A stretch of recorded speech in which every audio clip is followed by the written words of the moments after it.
Saudaraku, timnas Indonesia langsung bertolak ke China setelah bertanding melawan Bahrain di Stadion Nasional Bahrain pada Kamis 10 Oktober malam. Diketahui timnas Indonesia meraih hasil yang cukup nyesek saat bertandang ke markas Bahrain.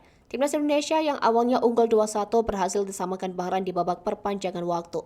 Saat waktu menunjukkan menit 90 dengan tambahan waktu 8 menit, Bahrain melakukan serangan yang berujung pada tendangan sudut.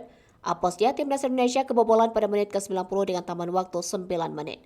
Hal itu pun langsung menuai sorotan kinerja wasit mendapat kritikan tajam. Pasalnya, gol Bahrain terjadi di menit yang seharusnya sudah selesai.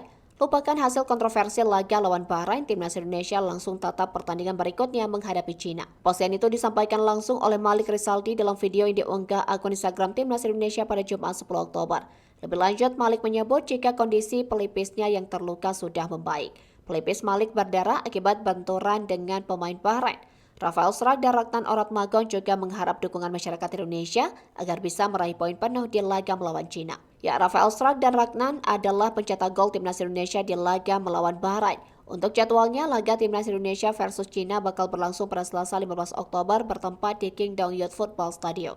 Adapun saat ini skuad Aswan Sintayong berada di urutan 5 klasmen grup C kualifikasi Piala Dunia 2026.